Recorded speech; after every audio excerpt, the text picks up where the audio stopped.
Jeudi 17 mai 2012, jour de célébration de l'Ascension, fête chrétienne. Bonne fête, mesdames et messieurs, bienvenue dans ce journal. Le président de la République par intérim, Dioncounda Traoré, est arrivé aujourd'hui en début d'après-midi à Bamako en provenance d'Abidjan où il avait rencontré le président ivoirien Alassane Dramane Ouattara sur la situation sociopolitique et sécuritaire dans notre pays. On le voit sur ces images, il a été accueilli à sa descente d'avion par le Premier ministre Cheikh Modibo Diarra, des membres du gouvernement, du corps diplomatique accrédité dans notre pays.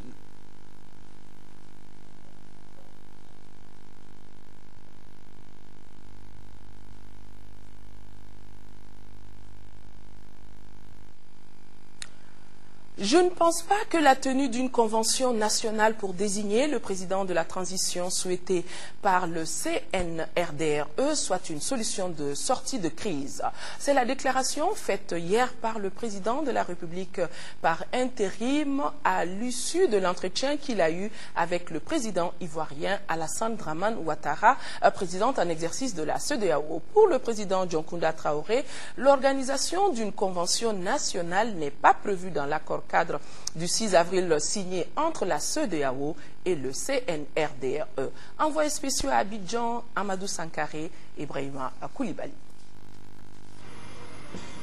C'est le Premier ministre ivoirien Ahoussou Kouadio-Jano qui a accueilli le président de la République par intérim, Dioncounda Traoré, à sa descente d'avion à l'aéroport international Félix Houphouët-Boigny d'Abidjan. La communauté malienne résidant ici a également effectué le déplacement. Après l'aéroport, le cortège présidentiel s'ébranle vers le palais présidentiel au quartier Plateau où le président Alassane Dramane Ouattara attendait son homologue malien. Après un entretien d'environ 1 heure entre les deux personnalités, le professeur Dioncounda Traoré s'est adressé à la presse. Pour le président de la République, avec la médiation de la CEDEAO, le Mali a franchi un pas important, même s'il y reste encore beaucoup à faire. Je voudrais commencer par remercier le président Alassane Ouattara pour la disponibilité constante dont il fait montre chaque fois qu'il s'agit du Mali.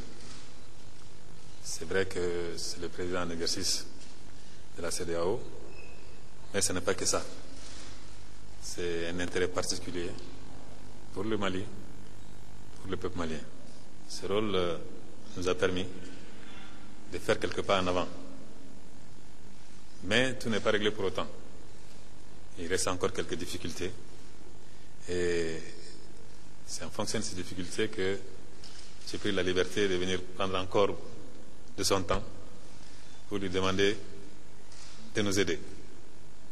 Nous sommes dans une situation extrêmement difficile. Vous savez que le Mali aujourd'hui est coupé en deux. Et vous savez également que la situation politique n'est pas brillante. Nous avons fait quelques avancées, mais nous avons besoin que les choses aillent encore mieux. Répondant aux questions des journalistes sur l'organisation d'une convention nationale souhaitée par le CNRDRE, le président déclare: C'est une proposition, mais je ne pense pas que ce soit une solution. En tout cas, ce n'est pas une solution qui est prévue par l'accord cadre qui a été signé entre le CNRDRE et la CEDEAO. Je pense qu'à l'issue de 40 jours de l'intérim, la CEDEAO et le CNRDRE doivent plancher pour mettre en place les organes de la transition. Donc je pense qu'une convention sortirait tout à fait de ce cadre-là. Le président de la République par intérim a été salué à son départ d'Abidjan par le président ivoirien Alassane Dramane Ouattara. À l'issue de cette visite, le président de la République par intérim, Dioncounda Traoré, fait le bilan de ce voyage d'Abidjan. Dans un entretien, il évoque la situation au nord Mali, la situation de médiation de la CEDEAO, attendue samedi prochain ici à Bamako, pour de nouvelles propositions de sortie de crise. Le président de la République par intérim au micro de nos envoyés spéciaux à Abidjan, Amadou Sankaré et Brahima Koulibaly. J'ai fait un bilan positif de ce voyage étant donné que l'objectif c'était d'approcher les autorités de la CEDEAO, singulièrement le président en exercice de la CEDEAO, parce que nous avons eu l'impression qu'après le départ des émissaires du président de la CEDEAO et du médiateur de la CEDEAO, le dialogue était pratiquement rompu entre le Mali et la CEDEAO. Et évidemment, avec tout ce que cela peut comporter comme implication. Donc je me suis rendu à Abidjan avec l'intention de renouer ce dialogue et de faire en sorte que le dialogue se rétablisse entre la CEDEAO et les autorités maliennes. J'ai bénéficié d'une écoute très attentive et finalement je pense que la décision qui a été prise, c'est que les deux chefs d'État, le président Ouattara et le président Blaise Compaoré, vont renvoyer au Mali leurs émissaires à partir de samedi pour voir ensemble, avec de nouvelles propositions, pour voir ensemble ce que nous pouvons faire pour que le processus dans lequel nous sommes puisse avancer. La situation au nord, c'est des régions toujours occupées. Par rapport à la force en attente de la CEDEAO, est-ce que cette question a été évoquée, puisqu'on attend que le signal des autorités maliennes? Oui, cette question a été évoquée. Vous savez, la CEDEAO, dont le Mali fait partie, estime que c'est son territoire qui a été agressé. Et donc, à ce qu'ils m'ont dit d'ailleurs, je vous cite ce qu'ils ont dit, c'est que ils sont beaucoup plus inquiets que les Maliens eux-mêmes de la situation qui prévaut au nord du Mali. Donc ils sont prêts effectivement à nous aider, mais ils sont prêts à nous aider. Ils ne peuvent pas prendre notre place. Donc je crois que dès lors que nous aurons réglé un certain nombre de problèmes entre nous-mêmes ici, ils seront à nos côtés pour nous aider à libérer notre territoire du Nord. Et je pense qu'ils sont en train de tout faire pour cela. Il y a un certain nombre de dispositions qui sont en train d'être prises, sur le plan financier, sur le plan, disons, de la mise en attente des troupes. Et ils n'attendront que le signal du Mali. Le jour où le Mali sera prêt, en ce moment-là, le Mali fera la requête et ils seront avec nous. Ça presse au moment où les populations marchent pour demander? Oui, ça presse et c'est la raison pour laquelle je ne vous cacherai pas mon étonnement que nous n'arrivons pas encore à nous mettre d'accord pour que véritablement nous démarrions une véritable stratégie de reconquête de nos régions du Nord. Nous sommes ici en train de nous tirailler sur des choses que je considère comme secondaires, alors qu'au Nord, les gens sont en train de souffrir et que les envahisseurs et les rebelles qui sont là-bas sont en train de s'incruster. Et je pense que ce sont autant de problèmes qui devraient interpeller chaque Malien et chaque Malienne.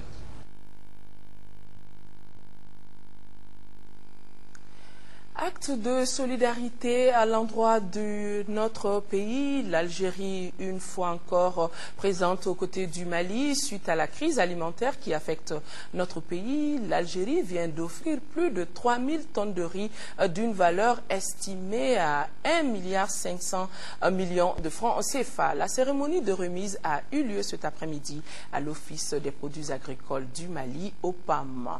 C'était sous la présidence du Premier ministre, en présence également de quelques membres du gouvernement. Récit de Nyanya Aliou Traoré. C'est dans une ambiance cordiale que le Premier ministre Dr Cheikh Modibo Diarra a réceptionné cet après-midi les 3100 tonnes de riz offertes par le pays frère, l'Algérie. Cette donation, énième du genre, rentre dans le cadre des actions de solidarité et de coopération qu'entretiennent les deux pays depuis de longue date. L'Algérie, encore une fois, répond présent à l'appel du devoir de fraternité, du devoir de solidarité. Elle est là à chaque fois que le Mali a besoin. En tant que pays frère et entre frères, on doit être là au moment des difficultés. Concrètement, par des gestes concrets pour soulager les souffrances des populations. Il s'agit là d'une solidarité tout à fait, qui me paraît à moi tout à fait naturelle. Le Premier ministre n'a pas boudé son plaisir. C'est d'un air satisfait qu'il a, au nom du gouvernement et du peuple malien, remercié le généreux donateur. Nous sommes vraiment aujourd'hui très émus de voir qu'en cette période, avant même que le gouvernement ne soit mis en place, que des pays frères d'Afrique aient eu la bonne idée déjà de ravitailler nos compatriotes qui sont au Burkina, au Niger, en Mauritanie et au sud de l'Algérie. Et même dans le sud ici, nous avons beaucoup de familles qui ont accueilli leurs frères et sœurs venant du nord. Et les demandes sur les pressions sur ces familles dépassent les capacités des familles. Donc c'est tout ça qu'il va falloir prendre en charge. 3100 tonnes, c'est quand même pas rien. C'est pas seulement un symbole, c'est beaucoup. Donc nous acceptons cela au nom de tout le peuple malien, avec beaucoup de gratitude et avec beaucoup de fierté. D'autres aides sont en route, rappellera l'ambassadeur. L'Algérie compte en effet envoyer dans les tout prochains jours des médicaments destinés aux personnes déplacées du nord du Mali. Restons avec le Premier ministre Dr Cheikh Modibo Diarra qui a accordé une audience aux membres du Conseil national de la jeunesse du Mali, CNJ Mali. Les jeunes étaient venus faire des propositions de sortie de crise au chef du gouvernement. Au centre des échanges, la libération des régions nord occupées par les différents groupes armés, l'organisation d'élections libres et transparentes ainsi que la promotion de la jeunesse à tous les niveaux de l'administration. Le Premier ministre a rassuré les jeunes du CNJ Mali de travailler en synergie avec eux pour que le Mali puisse retrouver rapidement son intégrité territoriale. Le vice-président du CNJ Mali, Alioune Gueye, à sa sortie d'audience, est au micro de Djemba Moussa Konaté. Nous étions venus attirer l'attention du Premier ministre sur le fait aujourd'hui qu'il est urgent que notre armée nationale parte libérer le Nord le plus vite possible. Et si il s'est avéré que cela n'est pas possible au regard des moyens humains et techniques, que le gouvernement du Mali fasse appel aux forces de la CEDEAO. Nous avons aussi profité de l'occasion pour échanger avec lui sur les initiatives du Conseil national de la jeunesse par rapport à la gestion de la crise humanitaire au Nord. Aujourd'hui, nos conseils régionaux de jeunesse de Gao, Kidal, Tombouctou travaillent jour et nuit sans relâche à aider la population, à aider les jeunes, à aider les organisations humanitaires afin que des aides puissent être acheminées.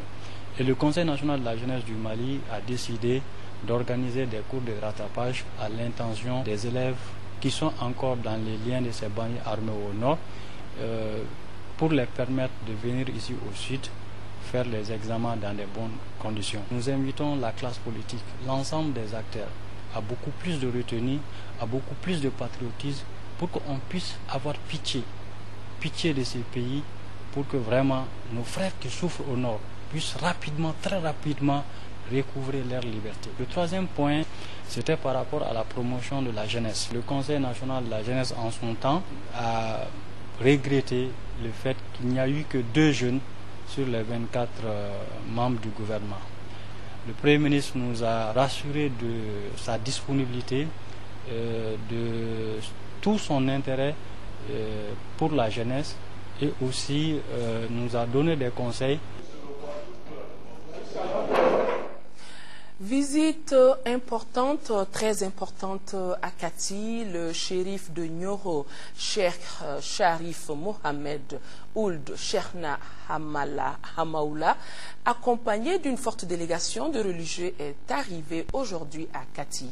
Il a été reçu à l'entrée de la ville par le président du CNRDRE, le capitaine Amadou Aya Sanogo, les imams de Kati et une foule nombreuse de croyants et de disciples. La délégation s'est ensuite rendue à la résidence du capitaine Amadou Aya Sanogo où le guide religieux s'est entretenu avec lui. Le shérif de Nioro a placé cette visite dans le cadre purement privé. Plusieurs personnalités religieuses de Kati, de Bamako et des membres du Haut Conseil islamique sont venus également saluer et échanger avec le shérif de Nioro. Le grand érudit de Nioro a profité de l'occasion pour faire des bénédictions pour le pays. Il a prié le Tout-Puissant Allah afin que les Maliens puissent vivre dans la paix, la concorde et dans l'unité. 200 millions de francs CFA pour faire face aux conséquences de la sécheresse dans la région de Koulikoro. La convention de financement a été signée par le ministre de l'économie, des finances et du budget, le directeur régional Dakar de la Banque islamique de développement et l'ONG islamique Relief. Grâce à la subvention non remboursable, les enfants vulnérables des cercles de Nara et de Kolokani recevront une assistance constituée de produits alimentaires et nutritionnels. Moïse Traoré, compte rendu. La convention est relative au financement d'une subvention non remboursable d'environ 200 millions. De manière spécifique, cette assistance fournira des produits alimentaires et nutritionnels dans les régions de Koulikoro, cercle de Nara et de Kolokani, faisant partie des zones les plus touchées par la crise alimentaire et nutritionnelle, afin d'aider les populations à avoir accès à une nutrition adéquate jusqu'à la prochaine récolte de septembre 2012. Il s'agit de faire face au déficit causé par la mauvaise campagne pluviométrique 2011-2012, de venir en aide aux enfants vulnérables et d'apporter une contribution aux efforts internationaux. Les déficits alimentaires est plus prononcé dans certains pays tels que le Tchad, le Mali, la Mauritanie, le Burkina Faso, où ces baisses sont enregistrées dans la production des céréales varient entre 15% et 52%. Nous attendons la prochaine visite du ministre de l'économie, des finances et du budget pour pouvoir pousser davantage ces discussions pour que cette réponse puisse se dérouler dans le contexte actuel du Mali en tenant en considération toute l'urgence. Les deux documents signés sont l'accord d'assistance technique et l'aide-mémoire relatif au financement de l'aide alimentaire d'urgence. Quant à la mise en œuvre de l'opération, elle sera dirigentée par le ministère de la Santé, appuyé par Islamic Relief. Nassiri Abdelmajib, le directeur de l'ONG, est signateur d'un des deux documents. Le ministre de l'Équipement, des Transports, du Logement et de l'Urbanisme a visité cet après-midi le chantier d'aménagement des deux voies de la section du tronçon urbain de la route nationale 5 entre le pont Woyewayanko et le point Y de Sébenikoro. Comme constat, les travaux ont repris, mais avec un taux d'exécution de 46% pour un délai consommé de 72%. Daouda Sidiki Diarra. Après une légère perturbation, les travaux de construction en deux fois deux voies du tronçon urbain de la route nationale 5 ont repris à la satisfaction des usagers. Situé entre le pont Woyewayanko et le carrefour du point Y de Sébenikoro, ce chantier a reçu la visite du ministre de l'Équipement, des Transports, du Logement et de l'Urbanisme. Cette section constitue aujourd'hui le maillon manquant du corridor Bamako-Kankan, un corridor qui connaît beaucoup de trafic en matière de circulation. Vous le constatez même actuellement qu'il y a assez d'engorgement. Donc les travaux qui avaient commencé il y a à peu près 9 mois ont été arrêtés il y a à peu près 2 mois à la suite des événements. Donc nous sommes venus nous enquérir de la situation d'avancement des travaux pour que l'entreprise reprenne ceci avec beaucoup plus de rythme et pour que les populations soient délivrées pratiquement de leurs souffrances actuelles. Donc pour l'état d'avancement, nous sommes à 46% aujourd'hui du taux d'exécution pour un délai consommé de 72%. Ce retard serait dû au déplacement des réseaux électriques et aux expropriations qui ont joué sur le démarrage des travaux de chaussée. Ce qu'il faut faire actuellement, c'est vraiment une rallonge du délai. Nous avons recalé le planning des travaux pour ramener la fin des travaux à décembre 2012 et dans ce délai-là, nous pourrons terminer, il n'y a aucun problème à cela. Le ministre a visité les deux passerelles de 34 mètres de longueur chacune, l'une au niveau du marché et l'autre à l'école. Les travaux sont financés à hauteur de près de 7 milliards de francs CFA par le Fonds africain de développement. Le ministre du Commerce, des Mines et de l'Industrie, Ahmadou Touré, a rencontré les membres du bureau du patronat au siège de l'institution. Au menu des échanges, la situation socio-économique du pays, le président du Conseil national du patronat du Mali a indiqué que la crise sociopolitique que traverse notre pays frappe de plein fouet le secteur privé malien. Mamadou Sidibé, d'attirer attiré l'attention des autorités que si rien n'est fait dans 5 ans, le Mali ne pourra pas engranger des résultats en termes de croissance. Pour sa part, le ministre Ahmadou Touré a souligné que le gouvernement reste sensible aux préoccupations du secteur privé et n'épargnera aucun effort pour qu'il retrouve son dynamisme. Toujours au chapitre des activités du gouvernement, le ministre de l'Énergie, de l'Eau et de l'Assainissement a rencontré l'ensemble du personnel de la Direction générale de l'énergie du Mali. La fourniture permanente et la qualité des services énergétiques étaient au centre des échanges. Les préoccupations du moment sont les tarifs d'électricité, la gestion technique et commerciale de la société. Agali Aguissa, compte rendu. La Société Énergie du Mali occupe une place de choix dans la fourniture de l'électricité, une denrée capitale dans le développement socio-économique de notre pays. C'est pourquoi le ministre en charge de l'énergie a inscrit dans son agenda cette rencontre avec le personnel de la Direction générale de l'entreprise. Cette visite illustre l'attachement du gouvernement de transition aux préoccupations des populations. La Société Énergie du Mali est exposée à des soucis constants liés à la continuité et à la qualité du service, au redressement de sa situation financière malgré les appuis de l'État, sous les aspects les plus divers: tarifs d'électricité, gestion technique et commerciale. EDM SA est au centre de beaucoup de préoccupations dans un environnement exigeant en matière de défense des intérêts des consommateurs. Or, en raison des importants et pressants besoins d'investissement, les problèmes de production et de distribution de l'électricité se posent avec acuité dans un contexte où la demande dépasse de loin l'offre. Ces difficultés ne peuvent nullement mettre en cause les initiatives créées pour absorber les besoins des consommateurs. Depuis un certain temps, il y a effectivement moins de délestage. Les taux de 20%, nous sommes tombés pratiquement entre 0 et 5%. Dans un proche avenir, nous allons solliciter des interventions externes pour nous permettre de stabiliser et de pérenniser, de sécuriser définitivement cette situation. Et nous allons nous atteler d'ici la fin du mois pour mobiliser des ressources à l'externe. Il faut rappeler que la société subit également les conséquences des événements du Nord. Près de 50 agents déployés dans 7 centres répartis dans les 3 régions sous occupation étrangère ont été contraints de quitter les dites régions.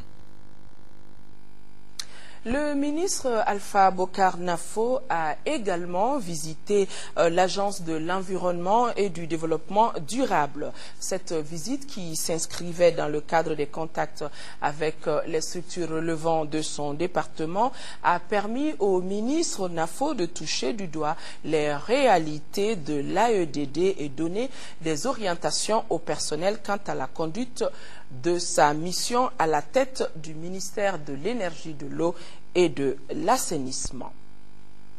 Célébration aujourd'hui de la Journée internationale des télécommunications et de la société de l'information. Les femmes et les jeunes filles dans le secteur des TIC, c'est le thème de l'édition 2012. Organisée par le ministère de la Communication, de la Poste et des Nouvelles Technologies, la journée s'est déroulée autour d'une conférence-débat, cela dans le but de formuler des recommandations pour faciliter l'instauration d'une culture numérique au sein de la junte féminine. Voilà ce que nous dit Salima Tandaou dans ce reportage. L'édition 2012 de la Journée internationale des télécommunications, le département de tutelle l'a voulu simple. Simple par solidarité envers les populations du Nord, en particulier les femmes et les jeunes filles qui, selon le ministre de la Communication, vivent une fracture géographique et même numérique en ce moment. Aux yeux du gouvernement, le thème de cette édition, qui est « Les femmes et les jeunes filles dans le secteur des TIC », est important à plus d'un titre. En jouant le rôle de catalyseur, les TIC vont ouvrir de vastes perspectives pour cette couche défavorisée que sont les femmes et les jeunes filles, en leur offrant un cadre pour réaliser leur ambition et instaurer ainsi un développement durable.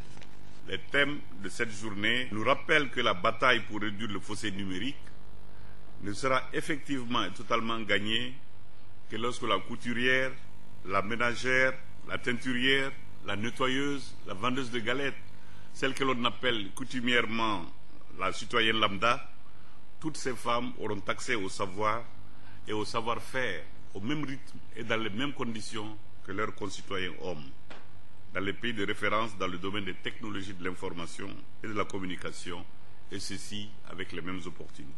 La journée s'est passée dans un moment de réflexion autour d'une conférence-débat sur le thème « Femmes éthiques au Mali, comment combler la fracture numérique ?»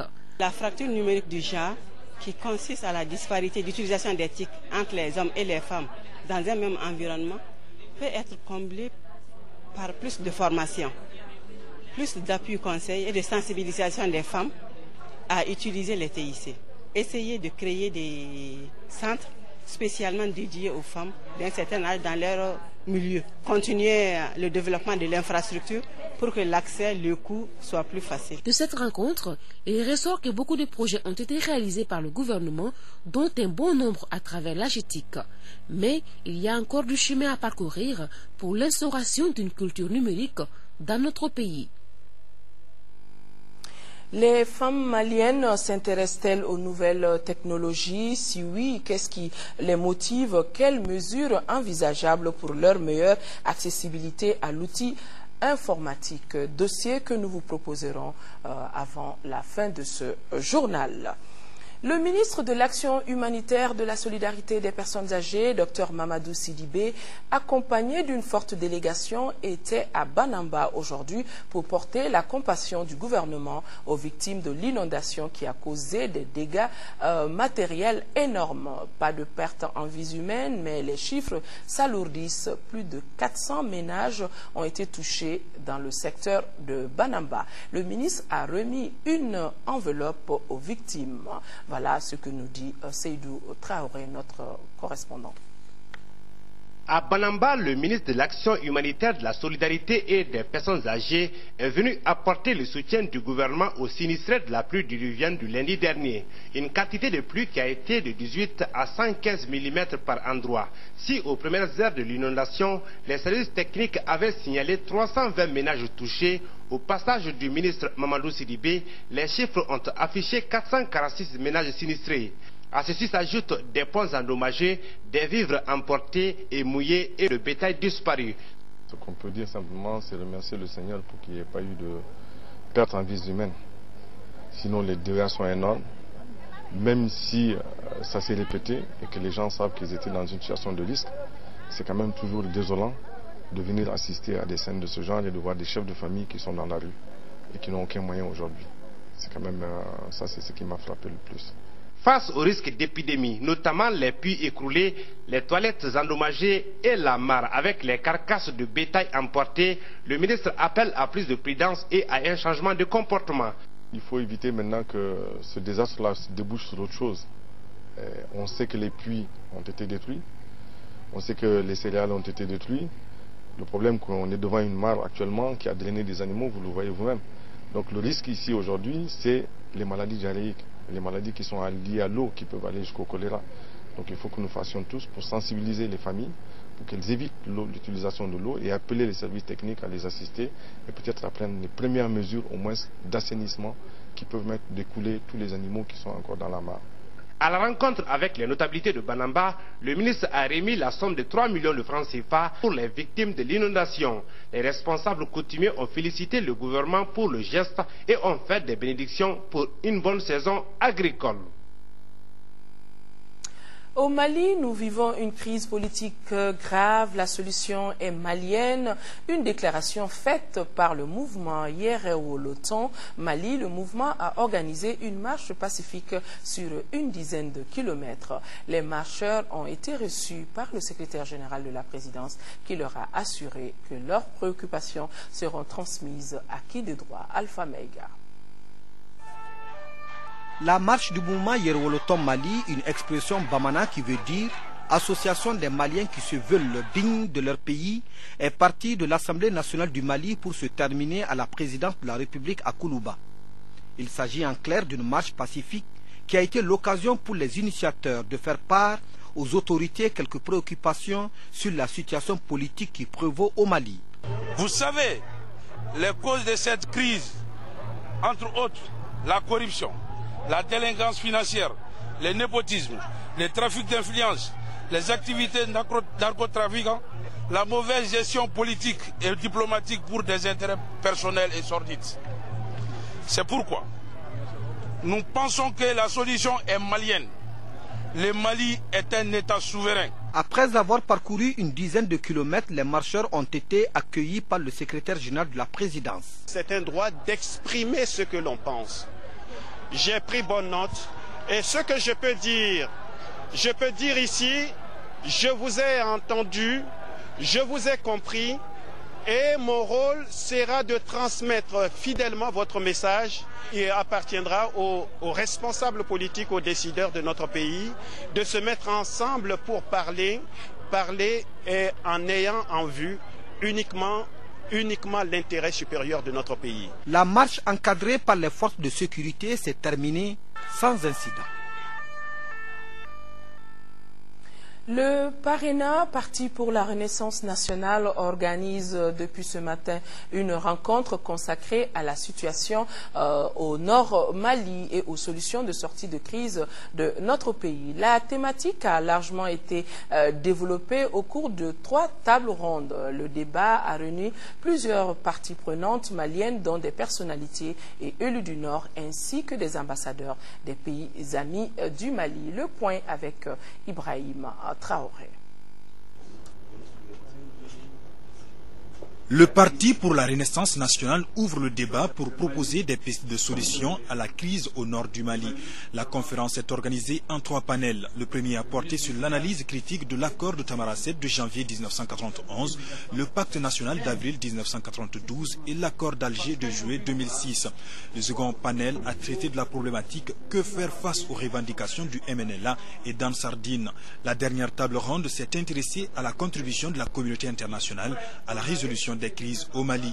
Après avoir écouté tout cela, il se dégage clairement une volonté nette de différentes parties prenantes, politiques, société civile, pouvoir public, de conjuguer les énergies pour aller à la résolution des problèmes qui se posent au pays, pour accompagner les pouvoirs publics maliens dans cette période particulièrement difficile et trouver les solutions à la partition du pays, au problème de l'unité nationale, au problème de la cohésion nationale, du vivre ensemble sous le même toit, en fixant bien entendu les balises que sont la préservation de l'intégrité du territoire, la forme républicaine et laïque de l'État, la préservation de la diversité de ce vieux pays. Pour enrichir les réflexions, le PARENA a mobilisé plusieurs parties prenantes maliennes, notamment des personnalités et élus du Nord, ainsi que des ambassadeurs des pays voisins et amis du Mali. C'est important que les Maliens discutent la crise, que les Maliens définissent des solutions qu'ils voient, qu'ils se mettent ensemble, et dans ce cadre, et cette discussion est très utile. Il appartient aux partis politiques, aux organisations démocratiques et à la société civile du Mali de s'approprier la question du problème du Nord et de la populariser à travers ses aspects citoyens, démocratiques, républicains, sur la base de l'unité nationale, de l'intégrité du territoire et de la laïcité de la République du Mali. Il faut d'abord que l'État malien se mette à être fort dans une armée forte avant d'aller négocier et avant d'aller proposer quoi que ce soit. Quand ton interlocuteur sait que tu es faible, il ne t'écoutera pas. Les responsables du PARENA entendent partager les conclusions de ces assises avec les plus hautes autorités du pays. Le but, trouver ensemble et urgemment une solution politique et démocratique aux différentes crises qui fragilisent le Mali. Les responsables du Rassemblement des forces patriotiques du Mali étaient face à la presse nationale hier après-midi au centre Amadou Hampâté-Bâ. Objectif de ce point de presse, lancer un appel au président français nouvellement élu François Hollande pour un changement maintenant dans les relations franco-maliennes et stigmatiser la question de ces relations par l'ancien président Nicolas Sarkozy. Compte rendu Nando Dambélé. Ont marqué ces points de presse des responsables du Rassemblement des forces patriotiques du Mali, à savoir la lecture de la lettre ouverte du sieur Mamadou Draman Traoré de Koulikoro adressée à Nicolas Sarkozy et celle du mémorandum adressé à François Hollande. Nous avons jugé opportun de nous adresser au président nouvellement élu en France, François Hollande, et dont le credo est changer maintenant. Alors nous lui rappelons que changer maintenant la France, c'est changer aussi la politique africaine de la France, dont les relations franco-maliennes. Et parce que nous sommes à un tournant extrêmement grave de l'histoire de notre pays, où la responsabilité de la communauté internationale et plus précisément de l'ancienne puissance coloniale est engagée. N'attendant absolument rien de miraculeux de François Hollande, les responsables du rassemblement estiment tout de même que leurs documents ont une valeur contraignante. La force de leur démocratie, c'est le débat contradictoire.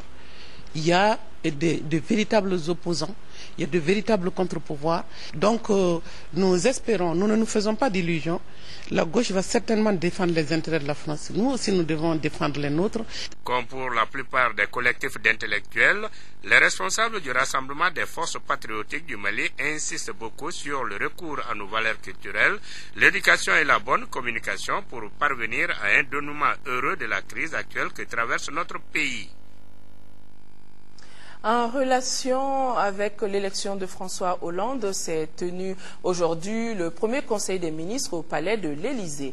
Discipline et exemplarité, c'est ce qu'a demandé François Hollande aux 34 membres, 17 femmes, 17 hommes du gouvernement, dont la majorité faisait leur baptême du feu. La nouveauté déjà, c'est la signature d'une charte de déontologie basée sur la solidarité, dont l'une des manifestations concrètes est la réduction de 30% du salaire des ministres. Nous vous le disions dans ce journal, célébration aujourd'hui de la journée mondiale des télécommunications et de la société de l'information. Notre reporter Aboubacar Meiga est descendu en ville pour juger la situation du Mali de plus près. Les femmes maliennes s'intéressent-elles aux nouvelles technologies? Si oui, qu'est-ce qui les motive? Quelles mesures envisageables pour leur meilleure accessibilité à l'outil informatique? Autant de questions qui trouvent ici leur réponse dans ce dossier dédié à la relation femme et intique. C'est avec Aboubacar Meiga. L'une des expressions les plus répandues de notre siècle est que la maîtrise des nouvelles technologies est incontournable pour tous nos besoins socio-professionnels. Il est désormais impensable de formuler son CV sans préciser son niveau de connaissance en informatique, une exigence naturelle de tous les fournisseurs d'emploi. Mais des questions se posent. Est-ce que les femmes en sont autant conscientes que les hommes? Ont-elles les mêmes possibilités d'accès aux outils des nouvelles technologies? Et quelles sont leurs priorités en matière informatique? Une chose est certaine, au Mali, que ce soit dans les entreprises ou dans les services administratifs, les femmes s'affirment à tous les niveaux. Actuellement, dans les entreprises, on ne peut pas travailler sans les ordinateurs. Surtout dans les logiciels de travail. Je suis informaticienne. Donc, je lis mes mails, je fais mes travaux quotidiens sur l'ordinateur. Le monde même évolue, n'est-ce pas, avec ces nouvelles technologies, puisque c'est un outil transversal. Dans n'importe quel domaine, on a besoin de ça pour un rendement de qualité supérieur de toutes choses qu'on fait. Contrairement à ce que pensent certaines personnes, la femme malienne d'aujourd'hui tire largement d'autres profits de l'outil informatique que de jouer simplement aux cartes. L'ordinateur, c'est presque mon outil de travail. Je fais mes recherches sur Internet. Je travaille en ligne avec mes collègues. J'ai l'Internet aussi au téléphone. Souvent, je reçois mes messages directement sur le téléphone. Avec mon ordinateur, je fais des programmes, des bases de données avec mon ordinateur. Je fais des traitements de texte. Je me connecte sur Skype pour converser avec quelqu'un. Internet, voilà les champs d'exercice par excellence de la gente féminine. Comme les hommes, certaines viennent là pour communiquer avec le monde extérieur en se faisant de nouveaux amis. Bon, j'ai fait la recherche pour les informations personnelles. Les femmes viennent fréquemment, surtout les jeunes filles qui viennent faire des recherches sur le net. En même temps, vous savez, avec la connexion, le Facebook, le logiciel Facebook, beaucoup de jeunes filles viennent pour chatter, naviguer sur ces différents sites-là. Parfois, on cherche des amis, on fait des chats aussi. Je fréquente généralement le site yahoo.fr et le YouTube. Je cherche des informations concernant la situation actuelle même du Mali. Il y a tout sur Internet. Toutes sortes d'informations sur Internet. Par exemple, moi, sur Internet, je cherche des cours en base de données pour renforcer ma connaissance.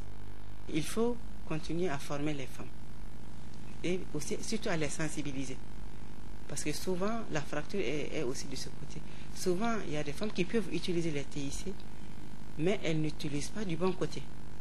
Mais à la différence des villes industrielles, au Mali, les zones rurales sont encore très déconnectées du monde virtuel.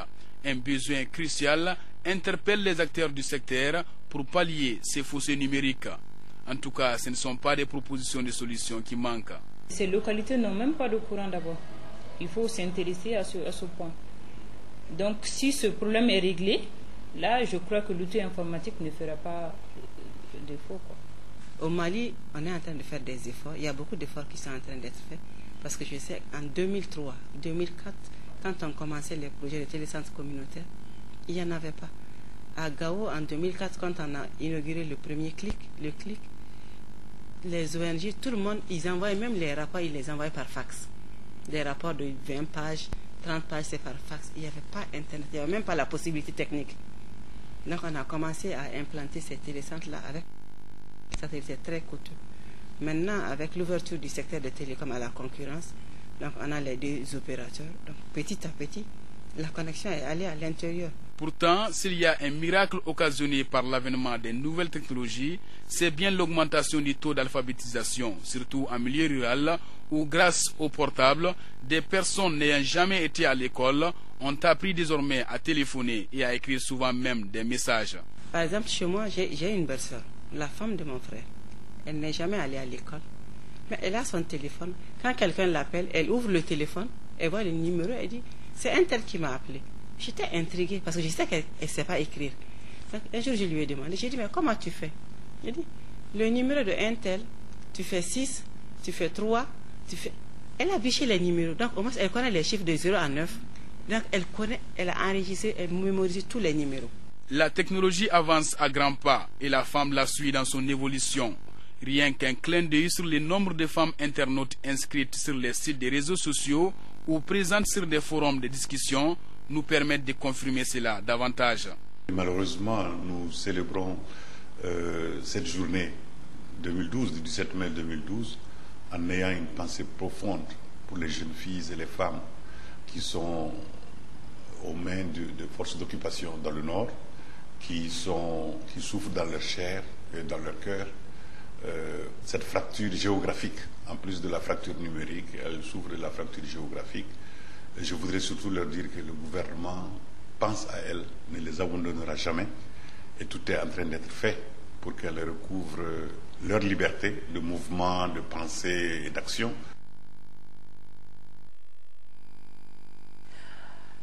Avant de refermer définitivement ce journal, le président de l'Assemblée nationale porte à la connaissance des honorables députés qu'une séance plénière de la session ordinaire en cours se tiendra demain, vendredi 18 mai et jour suivant s'il a lieu à partir de 15 h dans la salle Modibo Keïta.